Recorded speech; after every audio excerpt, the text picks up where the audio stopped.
Hello नमस्कार जय हिंद वंदे मातरम साथियों। मैं नितिन गुप्ता एक बार फिर से आप सभी का स्वागत करता हूं आपके अपने शिक्षा प्रति चैनल गुरुकुल इंडिया पर।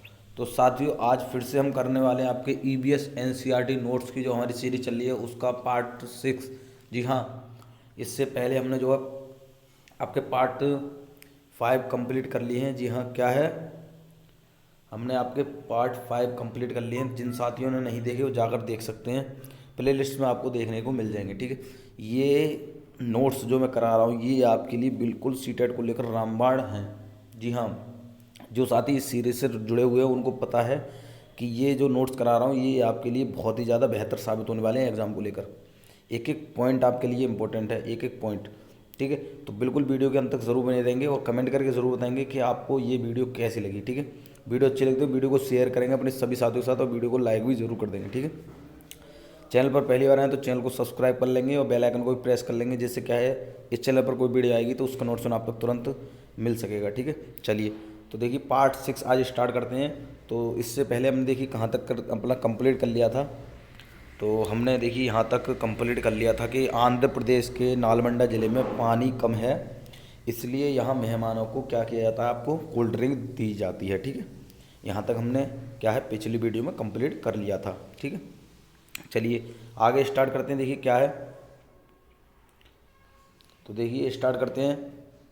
अगला पॉइंट आपका गंदे पानी को पीने से उल्टी दस्त हो जाते हैं। ठीक है, क्या है, उल्टी दस्त हो जाती है। ये क्वेश्चन आपका पूछा गया था। देखिए डायरेक्ट पॉइंट आपसे पूछ लिया जाएगा एग्जाम में। ठीक है, क्या होता है कि असत्य कथन पूछ लेता है तो उसमें क्या है 3 से 4 पॉइंट आपको क्या है सही दे रखे होंगे, एक गलत दे रखेगा, तो आप जो है उसमें क्या है अंतर करना पड़ता है। या फिर 3 गलत दे रखेंगे एक सही दे रखेगा तो उसमें पूछ लेगा कि कौन सा सत्य है। ठीक है, कभी आपको डायरेक्ट भी क्या है जो मैं पॉइंट करा रहा हूँ ये डायरेक्ट ही आपको क्या है एग्जाम में देखने को मिल जाएंगे, और नहीं तो क्या है थोड़ा घुमाकर क्वेश्चन पूछ लेगा, आंसर आपका वही होता है। ठीक है, तो ध्यान से समझते हुए चलेंगे। देखिए पेन पेपर ज़रूर रखेंगे अपने साथ, नोट्स बनाते हुए चलना है। क्या है, नोट्स बनाते हुए चलना है। एग्जाम से पहले क्या है एक बार आप रिवाइज कर लेंगे तो आपका क्या है अच्छा स्कोर होने वाला है। चलिए अगले पॉइंट की हम चर्चा कर लेते हैं। तो अगला पॉइंट है कि देखिए क्या है कि पानी को शुद्ध करने के लिए उबालना चाहिए। ठीक है, ये आपको याद रखना है। क्या है, पानी को शुद्ध करने के लिए क्या करना चाहिए, उबालना चाहिए। चलिए अगले पॉइंट की हम चर्चा कर लेते हैं कि सबसे ज़्यादा पानी में आर्सेनिक कहाँ मिलता है। देखिए पश्चिम बंगाल में। किस में, पश्चिम बंगाल में। ये क्वेश्चन पूछा जाता है कि सबसे ज़्यादा आर्सेनिक कहाँ मिलता है, तो आप बताने वाले हैं पश्चिम बंगाल। ठीक है, चलिए अगले पॉइंट की हम चर्चा करें। क्या है, उल्टी दस्त होने पर शक्कर व नमक का घोल देना चाहिए। अब क्वेश्चन आ जाए कि एक व्यक्ति को जो है उल्टी दस्त हो गए हैं तो उसको क्या है क्या देना चाहिए, तो उसमें ऑप्शन में आएगा शक्कर व नमक का घोल या फिर कुछ और भी दे रखेगा। ठीक है, तो आपको ये समझते हुए चलना है। ठीक है, तो उल्टी दस्त होने पर शक्कर व नमक का घोल देना चाहिए। ठीक है, चलिए अगले हम देखिए यहाँ पर चर्चा कर लेते हैं महाराष्ट्र। ये हमारा है बाजार गांव। तो ये इसमें ज़्यादा आपका जो है क्वेश्चन नहीं बनता है, इसमें आप इतना समझ लेंगे कि बाजार गांव में, यहाँ ध्यान रखेंगे महाराष्ट्र के अंतर्गत आता है। देखिए तो बाजार गांव में बहुत बड़ा वाटर पार्क है। क्वेश्चन आ जाए कि वाटर पार्क जो है बहुत बड़ा वाटर पार्क कहाँ है, तो ऑप्शन में क्या होगा कि उसमें क्या होगा बाजार गांव। ठीक है, समझ में आ गई बात। चलिए अगले हम चैप्टर की चर्चा कर लेते हैं। इस चैप्टर में क्या है कि जड़ों का जाल, इसमें पौधे के बारे में, जड़ों के बारे में सारी चीज़ें हम करने वाले हैं। ठीक है, चलिए तो देखिए पॉइंट क्या है आपका कि घास का पौधा जितना बड़ा ज़मीन के ऊपर होता है उससे कहीं ज़्यादा गुना ज़मीन के अंदर होता है, इसलिए इसकी जड़ बहुत मजबूत होती है। आपको सुना जाए कि ऐसा कौन सा पौधा है जिसका क्या है, जिसका जितना भाग ऊपर होता है उसके कहीं ज़्यादा गुना जो है ज़मीन के अंदर होता है, तो आप बताने वाले हैं घास का पौधा। ठीक है, और किसकी जड़ जो है सबसे मजबूत रहती है, तो आप बताएंगे जड़ की। ठीक है, क्वेश्चन आपका पूछने वाले हैं। ठीक है, घास की। ठीक है, घास की जड़ सबसे ज़्यादा मजबूत होती है, जितनी कि वह ऊपर पौधा होता है उससे कई गुना जो है ज़मीन में अंदर होती है। ठीक है, चलिए अगले पॉइंट की चर्चा करें। देखिए क्या है कि बरगद की लटकी हुई शाखाएं क्या हैं। ये क्वेश्चन आपका पूछा गया था, तो उनको क्या बोलते हैं, जड़ें। ठीक है, जो लटकी हुई शाखा होती हैं जिनको आप तना बोलते हैं वो भी उनकी जड़ होती हैं। ठीक है, कुछ समय के बाद में क्या है कि पेड़ को ज़्यादा समय हो जाता है तो क्या है जड़ें ऊपर से निकलने लगती हैं। चलिए अगले पॉइंट की हम चर्चा करें कि बरगद की जड़ भी ज़मीन के अंदर होने के अलावा बाहर भी होती हैं। जैसे हमने भी चर्चा करी थी कि बरगद की जड़ जो है ज़मीन के अंदर तो होती है, कुछ समय बाद जो है पेड़ जब पुराना हो जाता है तो उसकी जड़ क्या है, ऊपर से जो है निकलने लगती हैं, ठीक है, बाहर से भी निकलने लगती हैं। और क्या है, ये मजबूत खम्भों की तरह पेड़ को सहारा देती है। देखिए ऊपर से निकलने के बाद वो ज़मीन पे जाने लगती हैं और क्या है, ये एकदम खम्भे की तरह क्या है, एक व्यवहार करती हैं। तो ये क्या है, पेड़ को सहारा भी देती हैं, ठीक है। अब क्वेश्चन आ जाए कि बरगद की जड़ जो है नीचे मतलब ज़मीन के अंदर के अलावा कहाँ आपको देखने को मिलती है, तो आप बताने वाले बाहर से भी, ठीक है। मजबूत खम्भों की तरह कौन से पेड़ की जो जड़ देखने को मिलती हैं, तो आप बताने में बरगद की, ठीक है। क्वेश्चन कैसे भी घुमा के आपसे पूछ लेगा।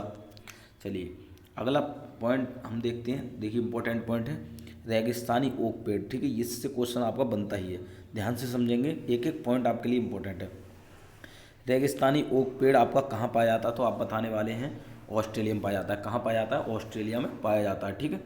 और ऑस्ट्रेलिया कहाँ स्थित है, आप बताने वाले हैं दक्षिण दिशा की तरफ। क्या है, दक्षिण दिशा की तरफ। देखिए कभी कभी स्थान से, मैंने आपको बताया था कि कभी कभी स्थान से भी पूछ लेता है। तो ऑस्ट्रेलिया कहाँ स्थित है, आपकी दक्षिण दिशा की तरफ। और रेगिस्तानी ओक पेड़ कहाँ पाया जाता है, आपका ऑस्ट्रेलिया में, ठीक है। चलिए तो देखिए इस पेड़ के बारे में थोड़ी सी चर्चा कर लेते हैं, क्या क्या इसकी खास बात है, क्या होना चाहिए। तो इस पेड़ की जड़ें पेड़ की लंबाई की 3 गुना होती है। क्या होती है, 3 गुना गहराई तक जाती हैं, जब तक कि वे पानी तक ना पहुंच जाए। अब दोबारा समझ लेंगे। देखिए कि एक हमने अभी रेगिस्तानी ओक पेड़ के बारे में चर्चा करी थी, तो इस पेड़ की जड़ें कितनी होती हैं, आपकी इतनी लंबाई होती है इस पेड़ की जड़ों की कि मतलब 3 गुना, पेड़ की लंबाई की 3 गुना गहराई होती है इसकी, ठीक है। जो जड़ होती हैं जब ये वहाँ तक जाती रहती है जब तक कि यह पानी तक ना पहुँच जाए, ठीक है। यह पानी पेड़ के तने में जमा होता रहता है, ठीक है। जड़ इसकी लंबी होती है 3 गुना तक, और ये जड़ वहाँ तक पहुँचती रहती है जब तक ये पानी तक ना पहुँच जाए। और ये इसका क्या है कि जो जल है वो जड़ों की सहायता से तनों में इकट्ठा होता रहता है, ठीक है। यहाँ के लोग तने के अंदर पतला पाइप डालकर पानी निकाल लेते हैं, ठीक है। ये बात याद रखेंगे, ठीक है, कि जो है ऐसा कौन सा पेड़ है जिसकी जड़ें जो है पेड़ से 3 गुना तक लंबाई गहराई थी होती हैं या लंबी होती हैं, तो आप बताने वाले हैं रेगिस्तानी ओक पेड़ है, ठीक है। ऐसा कौन सा पेड़ है जिसके तने में क्या है, जल भरा रहता है, तो आप बताने वाले रेगिस्तानी ओक, ठीक है। ये क्वेश्चन आपके पूछे जाते हैं घुमाकर, ठीक है। चलिए अगले हम पॉइंट की चर्चा कर लेते हैं। तो अगला पॉइंट आपका क्या है कि इसकी ऊंचाई कपास की दीवारों के यहाँ ध्यान रखेंगे कि इसकी ऊंचाई कपास की दीवारों के बराबर होती है, ठीक है। क्या है, कपास। देखिए कपास वो नहीं है, कपास जो आप समझ सकते हैं, तो बिल्कुल उसकी जो है ऊंचाई के बराबर होती है और इसकी पत्तियां बहुत ही कम होती हैं, ठीक है। इसकी ऊंचाई आपकी कपास की दीवारों के बराबर होती है और आपकी क्या है, इसकी पत्तियां बहुत ही कम होती हैं। कभी कभी कक्षा दे रखा था, मतलब इसकी ऊंचाई जो होती है वो ज़्यादा नहीं होती है, ठीक है, ये आप समझ लेंगे। कभी कभी कक्षा दे रखा, कभी मकान दे रखेगा या कुछ भी दे रखेगा, आप समझ लेंगे इसकी ऊंचाई ज़्यादा नहीं होती है और इसकी पत्तियां भी बहुत कम होती हैं, ठीक है। चलिए अगले हम पॉइंट की चर्चा करें। पर्यावरण का दुश्मन आपका कौन, देखिए यूकेलिप्टस। कौन सा होता है, यूकेलिप्टस होता है, ठीक है। ये क्वेश्चन आपका पूछा गया था। अगले पॉइंट की चर्चा करें कि कार, बसों, ऑटो में सीएनजी गैस का प्रयोग इसलिए किया जाता है क्योंकि इससे धुआं कम होता है, ठीक है। क्वेश्चन आ जाए कि ऐसी कौन सी गैस है जिससे क्या है सबसे कम धुआं होता है, तो आप बताने वाले सीएनजी, ठीक है। तो इसका देखिए फुल फॉर्म से भी क्वेश्चन आ जाता है, तो यहाँ समझ लेंगे। देखिए क्या है, सीएनजी की फुल फॉर्म क्या है, कंप्रेस्ड नेचुरल गैस। इससे भी क्वेश्चन आपका पूछा गया था, ठीक है, इंपॉर्टेंट लिख लेंगे। ये क्वेश्चन आपका पूछा गया था पिछली बार। तो सीएनजी को क्या बोलते हैं, कंप्रेस्ड नेचुरल गैस, ठीक है। अब हिंदी में पूछे तो संपीड़ित प्राकृतिक गैस भी बोलते हैं, ठीक है। सीएनजी को क्या है, संपीड़ित प्राकृतिक गैस, ठीक है। ये सबसे ज़्यादा क्या है, जो है सबसे कम धुआं करती है, ठीक है। चलिए आइए अगले चैप्टर की हम चर्चा कर लेते हैं। तो क्या है, देखिए इसमें मिलकर खाएं। क्या है, मिलकर खाएं। देखिए खाने के बारे में हम चर्चा कर लेते हैं कि कौन से त्योहार पर क्या खाया जाता है, किस खाने से संबंधित भी आपका क्वेश्चन पूछा जाता है, ठीक है। चलिए देखिए ऊंधियू, ऊंधियू एक होता है, एक व्यंजन होता है, ठीक है। तो इससे भी क्वेश्चन पूछा जाता है। ऊंधियू क्या होता है, देखिए कोयले के अंगारों में मटके को उल्टा रखकर सब्जी को पकाया जाता है। समझ लेंगे ध्यान से कि कोयले के अंगारों में मटके को उल्टा रखकर सब्जी को पकाया जाता है। इस पकी सब्जी को क्या कहते हैं? ऊंधियू कहते हैं। क्या कहते हैं? ऊंधियू कहते हैं। और इसका मतलब देखिए, गुजरात में ऊंधियू का मतलब होता है उल्टा। ठीक है, क्या है?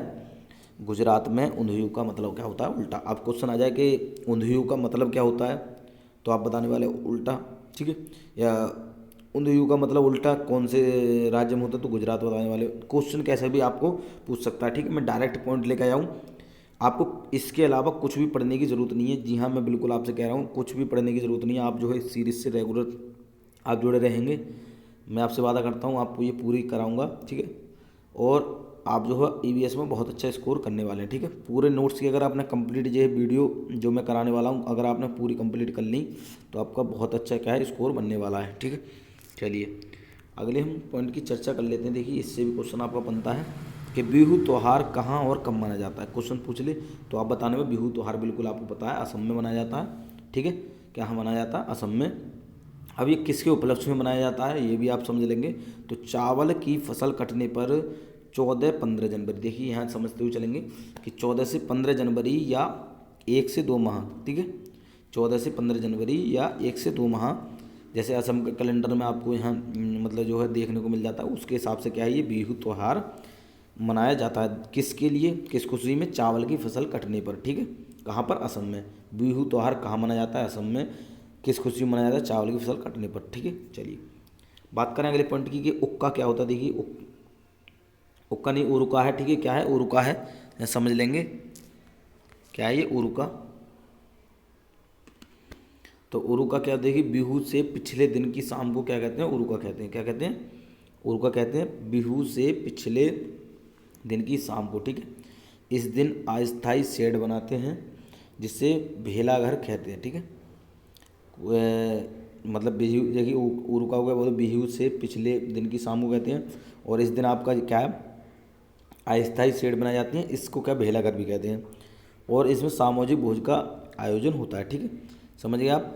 भेला घर बोलते हैं। और इसमें क्या होता है, देखिए मतलब क्या करते हैं, इसमें बहुत सारे लोग जो है मिलकर क्या है भोजन का आयोजन करते हैं। ठीक है, अब भेला घर के बारे में जान लेते हैं। भेला घर होता क्या है, तो घास और बांस से बनाया जाता है। ठीक है, भेला घर क्या होता है? घास और बांस से बनाया जाता है। ठीक है, चलिए देखिए ये इंपॉर्टेंट क्वेश्चन है, इसको समझ लेंगे ध्यान से। क्या है, देखिए बोरा व चेवा चावल। ठीक है, इससे क्वेश्चन आया था बोरा और चेवा क्या होता है, तो जिस बच्चों ने नहीं पढ़ा होता है तो वो समझते पता नहीं क्या दे रखा है। ठीक है, सारी चीज़ें आपकी बुक से ही पूछी जाती हैं, कोई एक्स्ट्रा कहीं से नहीं पूछा जाता। अगर आपने पढ़ रखा होगा तो आप आसानी से कर लेंगे। ठीक है, आपको कुछ भी कोई भी एनसीईआरटी बुक पढ़ने की ज़रूरत नहीं है। आपके लिए इतनी मेहनत करी गई है कि आपको कुछ भी पढ़ने की, इसके अलावा जो मैं सीरीज करा रहा हूँ इसके अलावा कुछ भी पढ़ने की ज़रूरत नहीं पड़ेगी। ठीक है, इसमें बिल्कुल आपको एक एक पॉइंट कलेक्ट किया गया है आपकी एनसीईआरटी बुक से। ठीक है, तो बोरा और चेवा चावल, ये क्या होते हैं? चावल होते हैं। ये देखिए 2 प्रकार के चावल होते हैं, बोरा और चेवा। ठीक है, जो क्या होते हैं, पकने के बाद चिपचिपे हो जाते हैं। क्या है? पकने के बाद चिपचिपे हो जाते हैं। इसे असम में क्या खाया जाता है। ठीक है, बोरा और चेवा नाम के कुछ चावल होते हैं।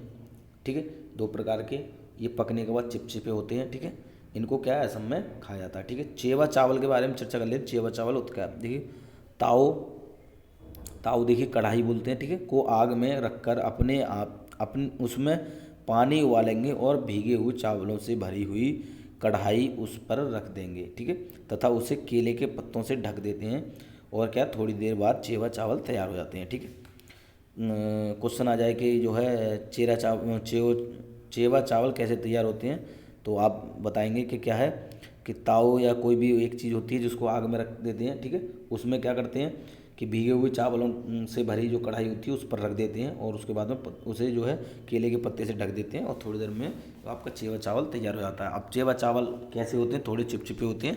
ठीक है, और कहाँ खाए जाते हैं, आपके असम में खाए जाते हैं। ठीक है, चलिए बात कर लेते हैं। देखिए, अगर आपने चैनल को सब्सक्राइब नहीं किया तो अभी सब्सक्राइब कर लेंगे।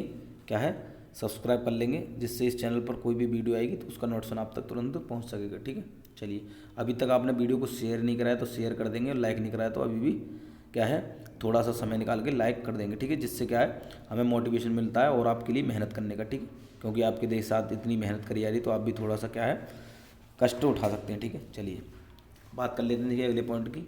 असम में चाय के साथ पीठा दिया जाता है। ठीक है, ये याद रखेंगे, क्वेश्चन आ जाता है। ठीक है, तो असम में देखिए चाय के साथ क्या दिया जाता है, तो आप बताने वाले हैं पीठा। ठीक है, चलिए औरतें क्या करती हैं, देखिए यहाँ पर औरतें पीले रंग के कपड़े पहनती, कहाँ पर, असम में। क्या है, असम में पीले रंग के कपड़े पहनती है। लड़कियाँ रंग बिरंगी मेखला चादर पहनती हैं, ठीक है। क्या है, लड़कियाँ रंग बिरंगी मेखला चादर पहनती हैं, ठीक है। चलिए, भेला घर को क्या बोलते हैं, कि लकड़ी का ढेर, मैंने बताया था बांस, और अभी बताया था घास पास वाला, ठीक है, भेला घर उसको बोलते हैं। और हमने बता दिया, देखिए यहाँ की औरतें क्या पहनती हैं, देखिए पीले रंग के कपड़े पहनती हैं, ठीक है। लड़कियाँ रंग बिरंगी मेखला चादर पहनती हैं, कहाँ पर, असम में, ठीक है। चलिए देखिए, बात कर लेते हैं, देखिए भात सूखती, देखिए भात सूखती, देखिए इससे क्वेश्चन आता है, चावल और रस वाली सब्जी, ठीक है। भात सूखती क्या होती है आपकी, चावल और रस वाली सब्जी बोली जाती है, ठीक है। चलिए अगले हम चैप्टर की चर्चा कर लेते हैं, देखिए पोचमपल्ली, इससे भी क्वेश्चन आपका पूछा जाता है, हर बार पूछा जाता है पोचमपल्ली, ठीक है। तो पोचमपल्ली आपकी कहाँ, देखिए तो आप याद रखने वाले हैं, मुख्तारपुर गाँव आपका कहाँ है, तो आप बताने वाले हैं आंध्र प्रदेश के पोचमपल्ली कस्बे में, ठीक है। मुख्तारपुर गांव कहाँ स्थित है, तो आप बताने वाले हैं आंध्र प्रदेश के पोचमपल्ली कस्बे में, ठीक है। पोचमपल्ली एक कस्बा है, एक जगह का नाम है। यहीं के नाम पर क्या एक साड़ी की बात करी गई थी, ठीक है। यहाँ चर्चा करेंगे इस चैप्टर में। अब यह तेलंगाना राज्य में है, ठीक है। पहले कहाँ था आपका, आंध्र प्रदेश में, ठीक है। आंध्र प्रदेश की एक पोचमपल्ली जगह था, ठीक है, वहाँ पर। अब यह तेलंगाना राज्य में है, ठीक है। चलिए अगले पॉइंट की चर्चा करें, क्या है, इस गांव में ज़्यादातर परिवार बुनकर हैं, क्या है, कहाँ पर, आपका पोचमपल्ली में, ठीक है। इस गांव में ज़्यादातर परिवार बुनकर हैं, इसलिए वहाँ की बुनाई को, तो आप समझ गए पोचमपल्ली एक जगह का नाम होने के मतलब साथ साथ ये क्या है, एक तरह की ये जो है एक तरीके से इसमें कपड़े वाला भी काम करा जाता है। जैसे देखिए यहाँ पर हमने वही पॉइंट की चर्चा की थी कि इस गांव में ज़्यादातर परिवार बुनकर हैं, ठीक है। कहाँ कहाँ पर, पोचमपल्ली में, इसलिए यहाँ की बुनाई को पोचमपल्ली के नाम से भी जाना जाता है, ठीक है। चलिए अगले हम पॉइंट की चर्चा करें, देखिए समझते हुए चलेंगे एक एक पॉइंट को। यहाँ के पारंपरिक व्यवसाय क्या क्या हैं, ठीक है। तो देखिए कारपेट, खिलौने और आपका इत्र आदि बनाते हैं, ठीक है। ये जो है इनके मुख्य व्यवसाय माने जाते हैं, ठीक है। कारपेट, खिलौना, इत्र आदि। अगले चर्चा करते हैं अगले पॉइंट की, पोचमपल्ली की साड़ी बहुत मशहूर है। देखिए यहाँ पर अभी हमने चर्चा करी थी कि पोचमपल्ली क्या है, एक तरह की साड़ी होती है, ठीक है। यहाँ की सबसे ज़्यादा मशहूर साड़ी मानी जाती है, ठीक है। पोचमपल्ली जगह का नाम है, और यहीं की जो है एक साड़ी तैयार करी जाती है जिसको पोचमपल्ली नाम से जाना जाता है, ठीक है। तो पहले देखिए यहाँ पर दोबारा से मैं बता देता हूँ, ये आपके आंध्र प्रदेश में थी, अब ये तेलंगाना में। इससे क्वेश्चन आपका पिछली बार पूछा गया था, ठीक है। कहाँ है, पूछा गया था पिछली बार, पोचमपल्ली ना देकर कहाँ वहाँ तेलंगाना दे रखा था, ठीक है। क्या है, मुख्तारपुर गांव में कहाँ है आपका, देखिए आंध्र प्रदेश के पोचमपल्ली कस्बे में है, और अब यह तेलंगाना राज्य में है, ठीक है। तेलंगाना से पिछली बार क्वेश्चन बनाया था। चलिए देखिए, पोचमपल्ली बता दिया मैंने, साड़ी होती है मशहूर, जो कि आप पोचमपल्ली में होती है। अगर तो पोचमपल्ली ने देकर क्या है, तेलंगाना दे रखेगा। अगले हम पॉइंट की चर्चा करें तो देखिए कि चीज़ों के नाम उनके इलाकों के नाम से, ठीक है। कुछ चीज़ें होती हैं जो मशहूर होती हैं, ठीक है, उन्हीं के नाम पर क्या है, उनका नाम पड़ जाता है, ठीक है। ध्यान से समझते हुए चलेंगे। देखिए थोड़े से ऊपर कर देता हूँ, तो देखिए कुल्लू की शॉल होती है, क्या होती है, कुल्लू एक जगह है जहाँ की एक शॉल होती है, ठीक है। मधुबनी एक जगह है जो कि पेंटिंग यहाँ पर क्या बनाई जाती है, जिसको मधुबनी पेंटिंग ही कहते हैं। असम में सिल्क का काम होता है, ठीक है, सिल्क सबसे ज़्यादा पाई जाती है आपकी। कश्मीर आपके कढ़ाई के लिए जाना जाता है। गुजरात में आपके पोटला बुनाई करी जाती है, क्या है, पोटला बुनाई करी जाती है। राजस्थान गुजरात में क्या है आपका, बनाना डिजाइन बनाई जाती है, ठीक है। जम्मू कश्मीर की बात करें तो दरिया बनाई जाती है सबसे ज़्यादा। सहारनपुर यूपी में आपकी क्या है, लकड़ी पर नक्काशी की जाती है, कहाँ पर, सहारनपुर में, ठीक है। मध्य प्रदेश में आप बात करें तो प्याड़ा बनाया जाता है, ठीक है। और आंध्र प्रदेश में बात करें तो पोचमपल्ली, अभी हमने बात करी थी, ठीक है। चलिए देखिए अगले पॉइंट हम चर्चा कर लेते हैं। देखिए यहाँ पर भी आप समझते हुए चलेंगे, ये पारंपरिक कलाएं हैं, कौन सी कला कहाँ से मतलब प्रसिद्ध है। तो बर्ली चित्रकारी क्वेश्चन आ जाए, कहाँ है आपके, महाराष्ट्र से संबंधित है, ठीक है। चिकन कढ़ाई कहाँ से संबंधित है, तो आप बताने वाले लखनऊ यूपी से, ठीक है। सिल्क की बात करें, अभी हमने चर्चा करी थी, तो सिल्क असम से संबंधित है। और इत्र आपका कन्नौज, जो हमने पिछली वीडियो में करा था, ठीक है। पीतल कारीगरी आपकी मुरादाबाद में है। देखिए जगह से भी, स्थान से भी क्वेश्चन मैंने अभी बताया था, कोई भी चीज़ मशहूर होगी उसके नाम पर क्या है, वहाँ क्वेश्चन बन जाता है, ठीक है। जामदानी बुनाई कहाँ आपकी, पश्चिम बंगाल में, कहाँ है, पश्चिम बंगाल में है, ठीक है। चलिए चलिए क्वेश्चन चैप्टर अगला है दूर देश की बात, क्या है, दूर देश की बात, ठीक है। इसके बारे में थोड़ी सी चर्चा कर लेते हैं। देखिए क्या है कि देखिए आबू धाबी कहाँ पर है, तो ये आपका क्वेश्चन पूछा जाता है। तो आबू धाबी यूएई बताएंगे, यूनाइटेड अरब, ठीक है, एमिरेट, ठीक है। तो इसके बाद में देखिए यूएई बता, फिर आ जाता है कि यूएई कहाँ, यूएई की राजधानी क्या है, तो आप बताने आबू धाबी, ठीक है। आबू धाबी की मुद्रा क्या है, तो दिरहम बोलेंगे। इससे क्वेश्चन आपका पूछा गया था। अगले क्वेश्चन की चर्चा करें तो क्या चिटप्पन की बात करें, चिटप्पन किसे कहते हैं, तो चिटप्पन चाचा को कहते हैं। क्या है, चिटप्पन चाचा को कहते हैं, किस भाषा में, मलयालम भाषा में, ठीक है। अम्मुमा, और हमने अभी चर्चा करी थी मलयालम भाषा होती है उसमें अम्मुमा बोलते हैं, ठीक है। कुंजम्मा किसे कहते हैं, तो चाची को कहते हैं, कुंजम्मा चाची को कहते हैं, चिटप्पन चाचा को कहते हैं, ठीक है। चलिए, केरल में कौन से फलों के पेड़ हैं, तो सबसे बनाने वाले देखिए क्वेश्चन बनता है, तो नारियल, केला, जैकफ्रूट जो कटहल बोलते हैं, पपीता और बेटल नट, क्या है, बेटल नट, ठीक है। ये क्वेश्चन आपको पूछा जाता है केरल में कौन कौन से फलों के पेड़ हैं सबसे ज़्यादा, ठीक है। नारियल ना देकर केला दे रखेगा, जैक फ्रूट कटहल मतलब कटहल का दे रखेगा, पपीता का दे रखा, तो आपको सब चीज़ समझनी है, नारियल, केला, जैक फ्रूट और पपीता, ठीक है। इनमें से कोई सा भी आपको देखने को मिल जाएगा। केरल को मसालों का बगीचा भी कहा जाता है। क्वेश्चन कह दे कि मसालों का बगीचा किसको कहा जाता है, तो आप बताने वाले हैं केरल को कहा जाता है, ठीक है, केरल को कहा जाता है। केरल के मुख्य स्रोत देखिए कौन कौन से आपके जो मसाले हैं आपके, मसालों से स्रोत बताएं, तो तेज पत्ता, इलायची, काली मिर्च, ठीक है। तेज पत्ता, काली मिर्च, इलायची, ठीक है। क्वेश्चन आ जाएगा तेल सबसे ज़्यादा जो कि इनसे पूछा जाता है, जो भी आपके खाने पीने के सामान होते हैं उनसे पूछ लेता है, ठीक है, कि सबसे ज़्यादा इलायची कहाँ पाई जाती है, तो केरल, ठीक है। मुख्य रूप से कहाँ मसाले आपके प्रयोग में आ जाते हैं, तो केरल में, ठीक है। काली मिर्च कहाँ होती है, केरल में। तेज पत्ता कहाँ होता है, तो केरल में, ठीक है। चलिए, आबू धाबी की बात करें, आबू धाबी में सर्वाधिक पेड़ किसके पाए जाते हैं, अभी खजूर के, ठीक है। क्वेश्चन आपका पूछा गया था कि आबू धाबी जो है, आबू धाबी में सबसे ज़्यादा पेड़ किसके पाए जाते हैं, तो खजूर के पेड़ पाए जाते हैं, ठीक है। चलिए इस सीरीज को यहीं समाप्त करते हैं। देखिए जो है इस चैप्टर को, इसके बाद में कल हम चर्चा करने वाले हैं फौजी वहीदा, ठीक है। तो कमेंट करके ज़रूर बताएंगे ये वीडियो आपको कैसी लगी, ये कंटेंट आपको कैसा लगा। अगर आपको वीडियो अच्छी लगी तो वीडियो को शेयर करेंगे, और जिन साथियों ने लाइक नहीं करा लाइक कर देंगे। चैनल पर पहली बार आए चैनल को सब्सक्राइब जरूर करके जाएंगे, जिससे क्या होगा कि इस चैनल पर कोई वीडियो आती है तो उसका नोटिफिकेशन आप तक तुरंत पहुंच सकेगा, ठीक है। चलिए मिलते हैं अगली वीडियो में अगले बेहतर कंटेंट के साथ। तो जुड़ी रहिए गुरुकुल इंडिया के साथ। वीडियो देखने के लिए आपका बहुत बहुत धन्यवाद।